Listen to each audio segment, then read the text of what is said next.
Assalamualaikum warahmatullahi wabarakatuh.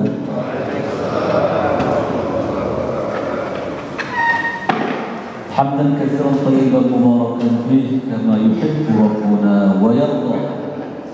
Asyhadu an la ilaha illallah wa asyhadu anna Muhammadan 'abduhu wa rasuluh. Allahumma shalli 'ala Muhammad wa 'ala alihi wa sahbihi ajma'in. Allahumma bika asbahna wa bika amsayna wa bika nahya wa bika namut wa ilayhi nusyur. Allahumma inna nas'aluka 'ilman nafi'an wa rizqan thayyiban wa 'amalan mutaqabbala. Amin. Wa qala Nabi sallallahu alaihi wasallam, Rasulullah sallallahu alaihi wasallam bersabda, "Majtama'a qaumin fi baitin min buyutillah." Tidaklah segolongan orang, kata Nabi, duduk-duduk berbetah-betah di masjid. Apa yang mereka lakukan? Yatluna kitab Allah, baca Al-Quran. Aw yatadarusuna, atau mereka mengkaji Al-Quran. Kecuali orang yang dulu itu, kata Nabi, diberi 4 keistimewaan. Pertama, nazalat alaihimus sakinah, Allah turunkan kepada mereka ketenangan. Yang kedua, wa ghasyiyatuhumur rahmah, Allah meliputi mereka dengan rahmat dan kasih sayang Allah. Yang ketiga, wa haffathumul malaikah, malaikat mengelilingi, mengitari mereka, mendoakan mereka.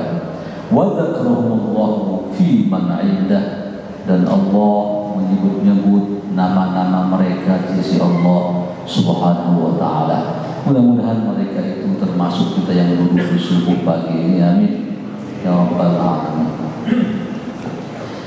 Baik, jemaah rahimakumullah, kita lanjutkan asbabun nuzul, sebab turun ayat.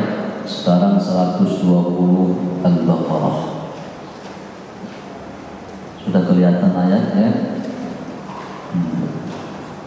Saya baca, nanti bapak ibu-ibu mengikuti bacaannya. A'udzu billahi minasy syaithanir rajim. A'udzu billahi minasy syaithanir rajim. Wa lan tarda 'anka al-yahud wa lan nasara hatta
perhatikan huruf ro yang mati. Tarto, sebelum huruf ro itu baris atas ya, baris apa? Fathah. Maka bacanya bukan walan tarko, lihat lisan saya tarko, tapi tau karena dia mufakham. Karena sebelum roh itu, kalau sebelum roh mati baris atas tebalkan rohnya, namanya tafkhim. Tau bukan tarko, tau ya. Penyebutannya kalau dia baris bawah umpamanya biasa saja, pokoknya itu tir, umpamanya ya, walan tir ya biasa saja, atau tur biasa saja. Nah, yang ada perubahan ketika dia fathah, walan tau ya, mufakham namanya, bukan isti'la, mufakham. Agak isti'la kan yang ke atas, monyong-monyong itu sudah ya. Ho, so, to itu namanya isti'la. Terus itu tarqa, bukan tardu ya, walan tardu bukan ya, atau tarda, itu penyebutan di tengah-tengah aja ya. Nah, kata Nabi, tapi ini ada yang mendhaifkan hadis ini. Kata Nabi, ana afsahu bil qira'atud dadi. Kata Nabi, penyebutan tua yang paling pas itu kata Nabi aku. Kata Rasul ya. Tapi khilaf hadis ini. Tapi paling tidak kita penyebutan tua itu lisan ujung lidah di atas kaki atas, taruh ta. Kalau Bapak baca di gigi taruh to. Berarti jadi tangan tadi ya. Baik. Angkal ya, terbuka ya. Jadi kalau istilah Syekh Ali Jabir almarhum, jadi penyebutan huruf selain yang isti'la, so, to, selain itu bentuk mulut itu terbuka apa gitu? Senyum. Nah, namanya huruf istifham. Ta, ja, ba, ka, la, na, gitu. Jangan to, huruf ta, so. Nah gini, tahap kata beliau gitu ya, mau kita hikmah. Yang kedua tahap pembahasan setelah sebut huruf itu harus benar dulu. Itu tahap pertama baca Quran itu. Yang kedua harus bisa baca dia, biar berangkat dulu bisa baca. Tapi udah fasih dia bisa baca. Tajwid masih berantakan bisa baca. Habis dia bisa baca, lalu tingkat berikutnya nomor 3, sampai itu tajwid masuk. Habis bisa tajwid, barulah masuk lagu terakhir. Kadang-kadang orang kan irama dulu, sedap didengar kopi, ya? Bacaan berantakan. Ya. Saya dengar imam itu wadduha wallaili idza saja. Boleh itu jadi 6 harokat, 4 sampai 6. Wadduha pegang, wallaili idza saja pegang. Jangan lepas. Ya, kenapa? Kalau didengar kuping kita kan emang lagunya, tapi tajwidnya apa makhrajnya. Jadi ini angkal yahud walan nasara sa. Penyebutan sa itu 3 ya. Depan sa, kanan sa, kiri sa. Yang paling afdal tengah sa. Tapi orang paling sulit maka boleh ke kiri sa. Jangan so. Kalau so itu di situ. Iya. Tempat keluar sini. Walan nasara hatta tattabi'a hatta kita tasyidu diperhatikan dulu ya. Dalam hatta dalam lepas hatta tattabi'a ini tasyidunya banyak. 1, 2, 3 hatta tattabi'a nah, gumnya jangan tahum. Biasanya kalau itu millatahum itu namanya tatwil atau tamti, namanya manjangan. Millatahum selesai. Ya itu nggak boleh. Namanya tamti, masukin panjang. Ada yang memanjangkan begitu, ada yang memendekkan. Seperti Bismillah. dipendekkan namanya takhlis. Bismillah, Bismillah, setiap ada haknya. Bismillah jangan dicepetin seperti Bismillah, salah. Ya. Termasuk ini tahan betul-betul bertat tabi'a millatahum. Terus kul. Nah, qaf di sini ya. Kalau nanti di tengah sini jadi kul, artinya makan. Taruh ke bawah. Kul. Katakanlah. Inna perhatikan ini hudallah, ini sering orang baca hudallah, hudo katanya. Hudo. Itu enggak sengaja kalau orang terbaca hudo. Dipanjangin jadi do, seharusnya huda, bukan qul inna hudallahi huwa. Itu terjadi ya. Makanya tolong diperhatikan betul bentuk lafaz hurufnya. Hudallahi huwal huda. Wa la in ittaba'ta, ainnya jangan termantul. Wa la in ittaba'ta yang uang. Wala in taba'ta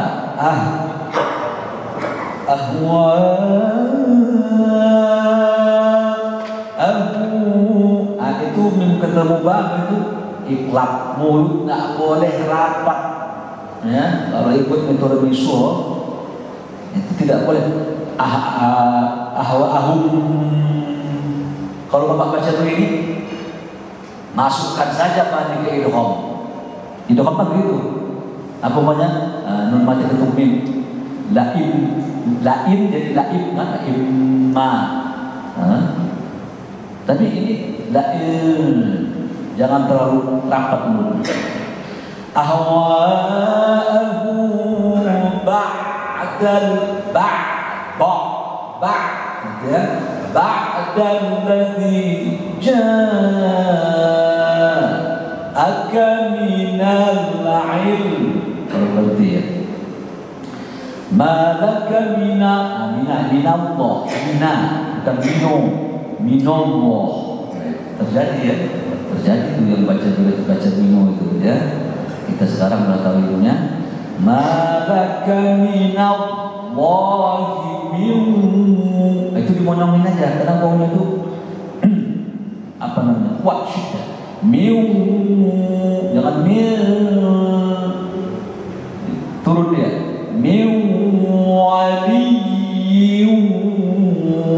Wala nasir. Nasr lagi ya. Nasir. Baik. Cukup sampai di sini.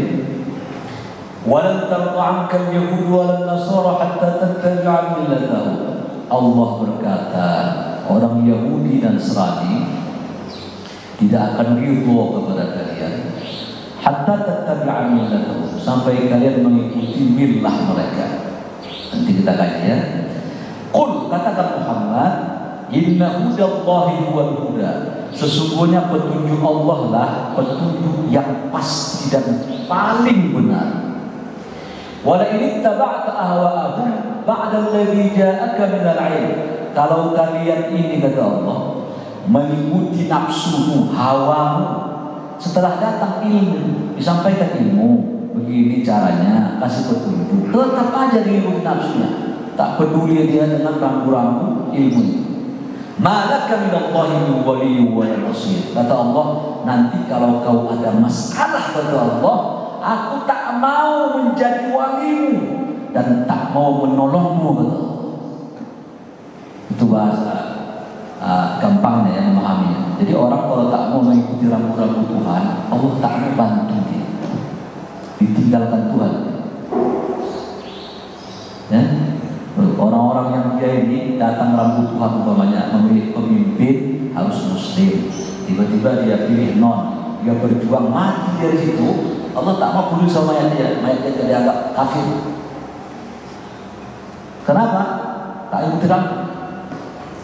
Makanya Daud minta kepada Soekarno waktu itu, tolong nanti setelah kami bergabung ke Indonesia, kami ikut perang melawan Belanda, kami itu mohon ikrarkan bahwa ini perang fisabilillah, supaya nanti mati masyarakat Aceh ini syahid dia. Tolong komitmen ini sampaikan. Akhirnya dengan sedikit menangis ya. Kan begitu riwayatnya kan. Orang Aceh itu menyimpan tulisan itu dengan rapi. Iya. Tapi akhirnya nanti terjadi pengkhianatan. Mereka minta syariat, tapi tiba-tiba di Kalimantan waktu itu Bung Karno berkata, tak ada, semua ada buah Pancasila semua, tak ada yang beda. Di situ mulai marah orang Aceh karena mengkhianati kesepakatan. Ya, tapi saya nggak mengambil itu ya. Saya senang begini tadi, mati syahid. Baik.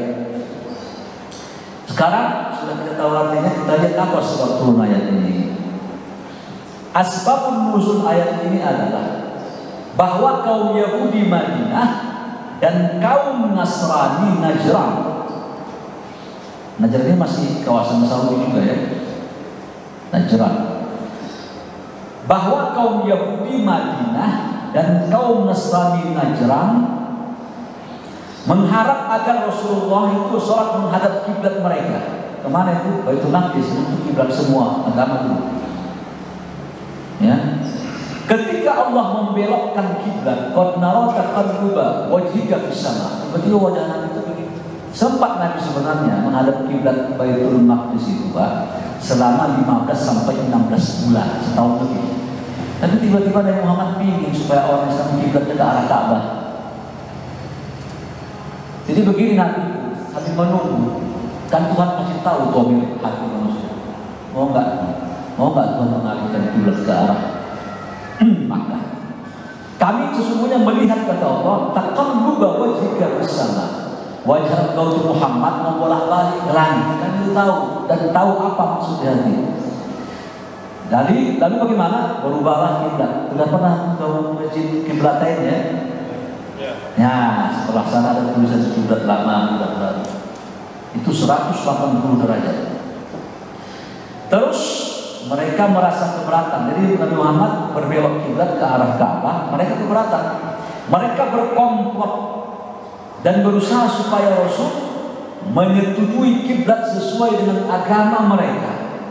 Maka turunlah ayat ini yang menegaskan bahwa orang Yahudi dan Nasrani Muhammad tidak akan senang kepadamu, kepada Muhammad, walaupun keinginannya dikabulkan. Jadi andaikan kita mengarah kiblat mereka juga, senang mereka? Tak bakal senang juga.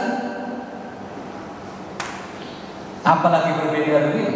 Begini, saya buat contoh begini. Kalau bapak berbuat baik, pasti ada yang musuh kan? Iya.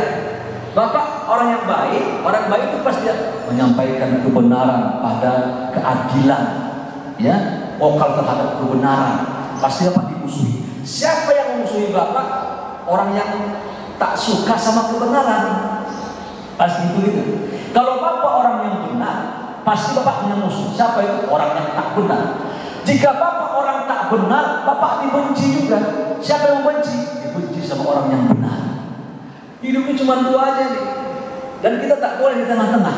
Supaya saya dikatakan bapak egaliter, bapak pluralis, kita di tengah-tengah. Nggak boleh. Bapak bedakan warna bapak, baju bapak.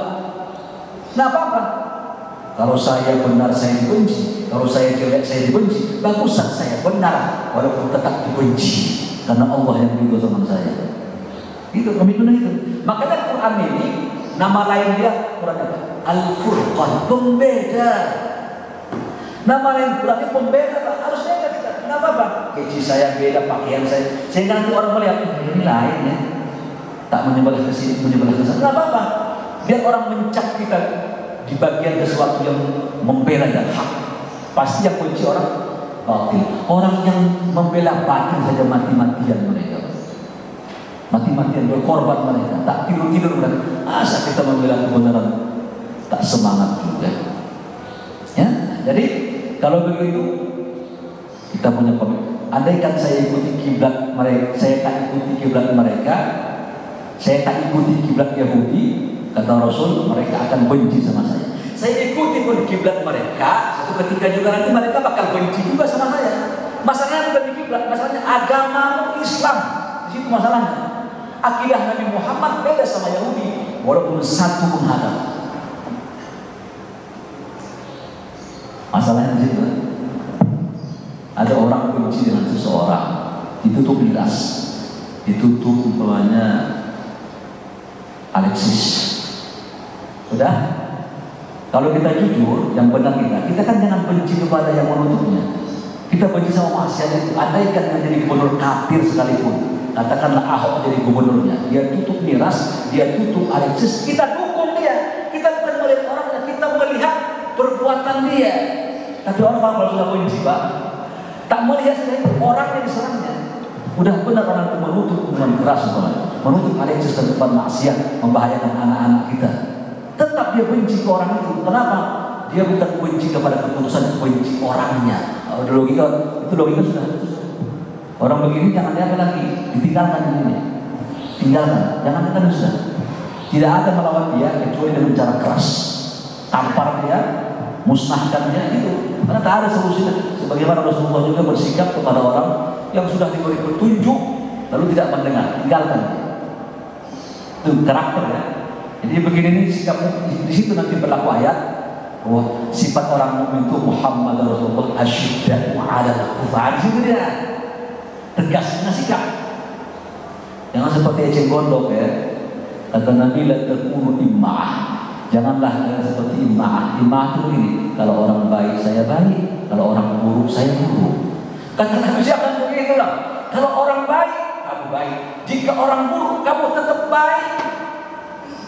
Itu namanya imma'ah, pelintang-pelintut namanya, pesona-pesona. Ayam ngalor-ngalor, belum-belum, dia adalah kayak eceng gondok tadi saya bilang ya. Kalau di kampung saya Medan namanya kalayu. Atau mana kalayu. Dia punya akar juga, tapi akarnya tak bisa menambah dirinya. Air ke sana ikut dia. Apa guna eceng gondok ini? Tak bisa mengikat akarnya, tak bisa mengikat badannya. Ini ilustrasi aja, ilustrasi. Baik, ini sebab ayat. Sekarang kita perdalam ini ayat dengan melihat tafsir ayatnya. Tafsir ayat walan tardu ankal yahud walan nasara hatta tattabi'a millatahum. Bapak lihat unik ini yang punya tafsir juga. Yang makanya bagus orang mentafsir Quran itu paham bahasa Arab. Bapak lihat kepada orang Yahudi Allah meletakkan kalimat tidaknya itu lam. Tapi kepada Nasrani kenapa lah bukan lam juga? Ini harus punya ilmu tentang ilmu, ada namanya buku itu namanya Asrarul Huruf, rahasia-rahasia huruf Quran. Nah, namanya Ruhul Ma'ani, kitab Ruhul Ma'na Quran. Saya punya kitab di rumah itu dari sini satu sini. Saya beli tafsir Imam Ad-Darwishi. Namanya kitab I'rabul Quran. Tugas dia cuma mengirab Quran. Kenapa zalika ini? Ini zalika isim isyarah. Dia tak mentafsirkan bahasa luar biasa. 30 juz secara bahasa dia kaji itu Quran sampai habis. Saya salut betul para ulama. Sampai tak tidur mereka. Kita menikmati. Kenapa penting rahasia Quran ini, Pak? Di Quran betul-betul mukjizat Quran, ilmu mukjizat Allah juga. Sehingga setiap huruf per huruf yang kita datang, kita dekati, itu kita baca, itu ada rahasia semua. Saya buat contoh. Fawailul lil musallin. Orang salat itu celaka. Wah, bagaimana orang salat bisa celaka? Anatofi. Alladzina hum fi salatihim atau an salatihim sahun. Ayo. Ragu ya. Alladzina hum an. Perhatikan. Ibnu Athir dalam kitab Ibnu Kathir dia berkata, untunglah Allah sebut itu an. Kalau sempat Allah sebut itu fi, maka seluruh sholat kita ditolak dan tak dikabulkan oleh Allah, tak diterima. Untung kalimatnya an bukan fi. An beda, itu tadi penafsiran tadi. An sama fi itu ada ininya. Gini kata dia. Kalau an itu celakalah orang yang sholat. Fi itu ya. Celakalah orang yang sholat. Kalau dia menggunakan fi ya, yang dia sholatnya itu lalai. Kalau digunakan fi, berarti dia itu lalai dalam sholatnya, dia tak khusyuk. Bapak sholat khusyuk. Awalnya kesana-kesana ikut hutang yang ini macam-macam teman-teman. Kalau digunakan fi, sholat bapak tak diterima dulu. Sholat saya tak diterima dulu. Karena fi. Tapi digunakan an. Kenapa digunakan an? oh berarti kata Ibnu Athir, ini bukan dalam sholat, di luar sholat. Celakalah orang yang dia lalai di luar sholat. Apa itu? Melambat-lambatkan waktu. Seharusnya jam 12 lewat dikit sholat, jam 2 dia sholat. Kena tuh ayat. Yang harus dikotok tak dikotoknya, kena tuh ayat dia. Hanya kalau engkau, jadi fitur gini digunakan fi hanya. Kalau engkau khusyuk, engkau beruntung.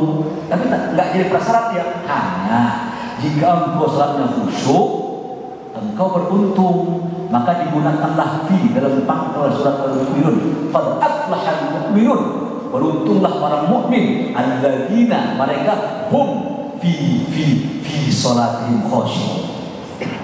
Beruntung orang mukmin yang dia sholatnya khusyuk. Baru pakai fi dia. Ya. Nah, kita kembali ke pangkal. Lan. Dan itu kata Imam Al-Zamakhsyari yang meneliti, dan itu jika digunakan, dia menunjukkan masa akan depan. Kagak bakalan orang Yahudi itu suka kepada kalian. Masa akan datang pun tak suka sama kalian. Apalagi masa akan datang pun dia suka kepada.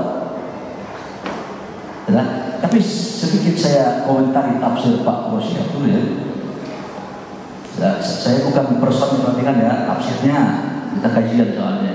Tafsirnya, buah pikirannya, bukan orangnya kita permasalahkan. Buah pikiran tafsirnya. Dia mengatakan begini. Awalnya dia mengatakan begini, dan tardo itu masa akan datang. Akan datang, dia tak suka mereka sampai akan datang pun tak suka orang Yahudi. Walau Nasara, begitu juga Nasrani. Kata beliau, itu adalah konteksnya adalah orang-orang kafir Yahudi yang zaman Nabi, maka zaman sekarang tak berlaku. Salah satu dia membuat dalil, entoh di zaman dulu, di zaman kenabian juga ada ke orang Yahudi masuk Islam. Siapa namanya? Abdullah bin Salam. Orang Yahudi masuk Islam dia. Makanya itu peristiwa tak berlaku. Boleh jadi orang sekarang orang itu, boleh jadi orang sekarang itu kata dia seolah-olah orang Yahudi itu ridho sama kalian sekarang. Yang tak ridho itu dulu. Nah, sekarang sudah baik. Itu dia membatasi. Itu penafsiran orang-orang yang cara pikir tafsir. Saya S1 S2 doakan S3 ya. Adalah cara pikir saya syariat karena saya tulis. Tadi ya sekarang kita berkawal seperti ya. Pertama, kalimat walan tardo, ya Pak ya. Perhatikan ini, itu tidak ridho Yahudi kepada kalian, digunakan kalimat lan, kita tidak bakal masuk ke agama mereka. Tapi kalau digunakan la, pasti ada orang Kristen yang Islam yang murtad kepada Kristen. Kalau orang Islam yang masuk ke Yahudi tak mau, karena agama itu inklusif, eksklusif. Judas itu agama inklusif ya, tak boleh buat Yahudi. Orang Yahudi dia punya keturunan sendiri. Paham ya? Makanya karena di eksklusif digunakan lan, agak bakalan. Itu dia. Tapi karena digunakan yang Nasrani Kristen kan la itu. Nah, terbuka dia. Karena Nasrani itu agama dia, bukan sebuah inklusif, sebuah keturunan tidak. Makanya orang Islam pun bisa masuk Kristen. Itu rahasia kalimat antara lan sama la ya. Baik. Lalu dia mengatakan itu adalah konteksnya zaman dulu.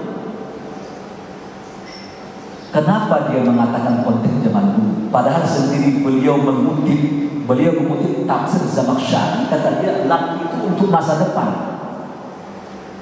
Nah, kalau konteks zaman dahulu, kenapa beliau mengomentari dan itu beliau komentari itu masa depan? Berarti kan ini masa depan juga mereka tak senang kepada kalian, kan begitu seharusnya.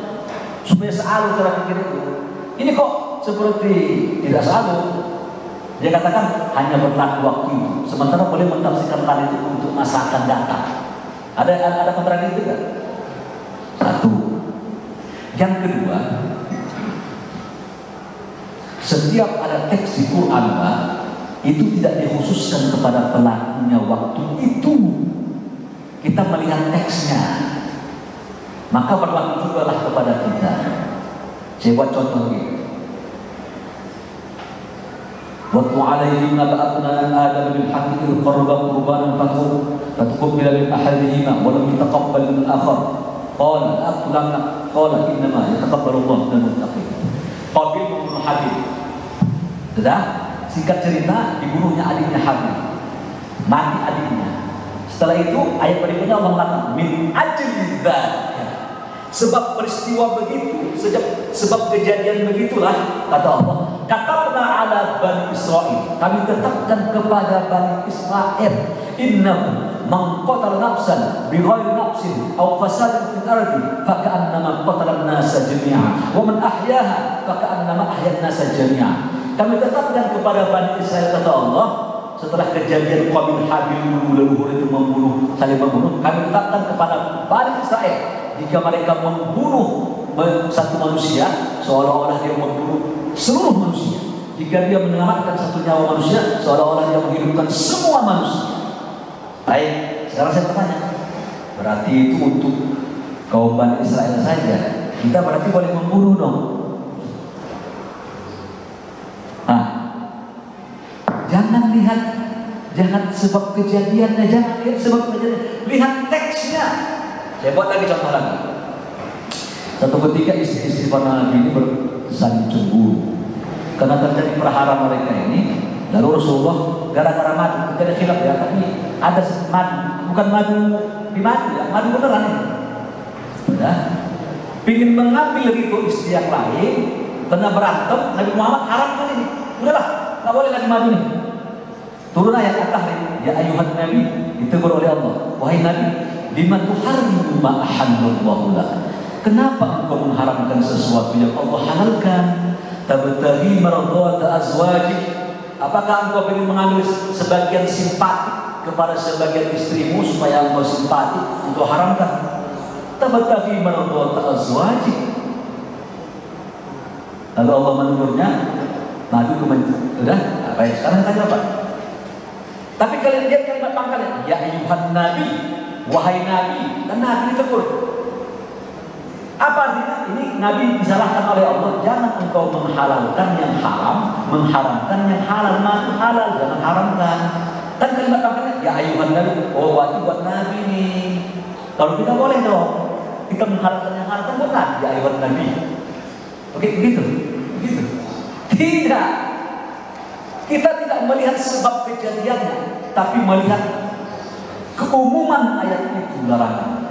Maka keluarlah kaidah usul fi qaidah fiqhiyah al-ibrah bi umumil lafaz la bi khususis sabab. Suatu pengajaran dan ibrah itu kata para ulama tidak diambil sebab kejadiannya, tapi diambil keumuman dari konteks, dari teks hadis, teks ayat itu. Itu jawaban saya. Baik, kita kembali ke bangsa. Nah, ini udah mau suruh ini. Berprolog begini. Baik, saya percepat. Lalu berikutnya begini Pak, orang Yahudi itu tidak akan senang kepadamu, tidak akan suka kepadamu, tidak akan suka dan simpati kepadamu. Ayat ini menjelaskan kepada kita Pak, warning, ya. Sampai kalian mengikuti milahnya. Milah itu apa? Bukan agama ya. Kenapa? Karena kita nggak mungkin masuk ke agama dia. Ya, apa milah itu? Pola hidup, makanan. Jadi ada itu, fashion, food, fun, film. Nah, mereka begitu. Impor kita kapas, impor dia film dari Hollywood. Jadi pola hidup anak-anak, pola hidup, gaya-gaya, bahasa-bahasa, brok-brok, film-film, apalagi game PUBG, FF, begitu caranya deh, impor-impor. Jadi tidak agama kita, pola dia, pola hidup dia, gaya-gayanya, tren-tren hidupnya. Diikuti kan? Makanya digunakan milah, perhatikan ya. Milah itu dalam bahasa Arab bentuknya adalah singular, mufrad itu. Sementara itu ada dua agama, Nasrani dan Yahudi. Kenapa digunakan satu? Nah, ditafsir lagi tuh. Lalu kan millatun satu, millatani dua. Tapi digunakan milah. Kenapa? Coba kata Pak Allah begini, al-kufru millatun wahidah. Kekufuran itu satu agamanya. Mau dia Yahudi, mau Nasrani, mau Konghucu, mau Zoroaster, mau agama Hindu, mau agama Buddha, jika mereka berhadapan sama orang Islam, satu mereka menyerang sama, satu kata itu. Yang menyerang di Palestina satu kata. Yang di Patani, Muslim Moro, Kristen, satu kata. Yang menyerang umat Islam umpamanya di Rohingya, Buddha, satu kata. Islam umpamanya yang ada di apa di Cina itu, Muslim apa? Nah, Uighur, satu kata. Coba cek, kita cek sekarang. Di mana ada kaum muslimin banyak, orang non muslim tersiksa di mana? Gak ada, Kak. Saya di Mesir itu sedikit sekali muslim, Kristen sedikit. Mereka itu Kristen ortodok, optik, ya, pakai hitam. Mereka beda sama Romawi itu. Tapi aman mereka. Gereja itu tinggi-tinggi dibangun. Tidak agama tidak damai, Masya Allah. Umar bin Khattab itu ingin sholat di gereja waktu dia menundukkan Palestina. Begitu dia ingin sholat, karena begini, kita tuh sholat di gereja boleh, Pak? Boleh hukumnya. Bapak sholat di rumah orang Kristen, boleh hukumnya. Kenapa? Allah menjadikan waja'alallahu al-ardu masai. Allah menjadikan bumi ini semuanya masjid. Apa kata Allah? Aku takut jika aku sholat nanti di gereja, orang itu berpahaman. Oh, ada dalil, oh, boleh sholat di gereja. Maka aku tak mau sholat di gereja, kata Allah. Cuma orang-orang bangsa aja yang sholat di gereja. Ini nyanyi. Hah? Sedangkan Umar tak praktekkan saja, ada yang mengikuti kan? Apalagi kalau dia punya dalil kan, Umar aja begitu kan? Ya? Mereka tidak suka. Dan mereka ini, Pak, karakter mereka ini sangat safe terhadap suku dan ras. Itu ketika ada seseorang berangkat ke Amerika Serikat, New York, di sebuah komplek atau tempat namanya Big Apple, dia makan siang lunch itu. Dia keluar. Begitu dia keluar, dilihatnya jam 12 siang itu ada orang kayak kakek lah ya, buat lampu merah menunggu taksi. Yo taksi tintin, tidak tintin, tidak 2 kali 3 kali. Sudah. Begitu lihat beberapa kali, orang Indonesia kita ini kaum usaha tadi yang ke sana menyampaikan kakek punya untuk apa taksi? Kenapa kakek? Karena banyak taksi dari Nawawi. Oh, kata dia, taksi yang lewat dulu aku tak tahu entah punya siapa. Terus aku ingin mentok taksi yang milik Yahudi yang tahu. Tapi bapak kan kakek panas-panas, jadi gua masih yang panas. Gak apa-apa demi saudaraku, aku pertahankan panasku. Pegang, coba bagaimana? Ini bukan rasis ya, kata saya ya. Dan kedua, orang yang berasal dari Jawa Tengah, daerah Pekalongan, di situ banyak orang Arab, kampung Arab gitu. Orang Arab ini suka menjual furniture, benar? Banyak itu enggak? Ada nggak orang Pekalongan? Orang Arab banyak sana yang menjual-jual. Apakah sekarang? Nggak tahu saya sekarang ya. Cerita yang saya dapatkan itu banyak menjual furniture. Orang Cina, maaf ya, Cina ya, bukan rasis ya, ini contoh saja ya. Menjual juga furniture itu. Tapi setiap kali saya perhatikan kata orang Pekalongan pemuda ini, orang Cina ini tak mau membeli barang kepada orang Arab, dia membeli kepada toko Cina yang sesama. Gak usah rasanya ganti. Kalau saya begini, kita ini kalau ingin mapan kita beragama, kita harus sesama kita. Nah, kan mereka sesama mereka kok, ini sesama mereka, kenapa kita nggak sesama kita? Kalau ingin menggalang kekuatan ya, kalau ingin menggalang kekuatan, korupsi ini supaya mengetahui ya. Begitu caranya. Baik kita nggak masuk berpolitik, tapi kalau kuat di bawah ini akar rumputnya, kan goyang juga di atas itu. Yang lagi ramai sekarang apa itu? Nah itu, yang partai goyang-goyang itu. Biarin aja. Tapi harus bawah ini, harus punya kekuatan nih. Dan itu adalah yang paling menekankan, menentukan itu ekonomi itu Pak. Ekonomi itu sangat menentukan itu. Kita bisa mensetir orang. Makanya Mahathir Muhammad saya pernah sampaikan ya beberapa bulan lalu. Karena nggak tiap bulan lagi, beberapa bulan lagi, 2 bulan lalu atau 3 bulan lalu. Dia mengatakan begini, sesungguhnya semua sistem di dunia ini itu dikuasai oleh orang Yahudi gitu. Dalam pidatonya. Tapi katanya mata satu Dajjal, iya sama itu. Karena nanti yang begitu keluar Dajjal 15.000 orang Yahudi dari Khorasan mengikuti Dajjal. Ini satu sistem mereka. Lalu bagaimana? Mereka ini bersembunyi menggunakan dua tangan. Sebelah kanan dia gunakan kapitalisme, sebelah kiri dia gunakan apa itu? Komunis.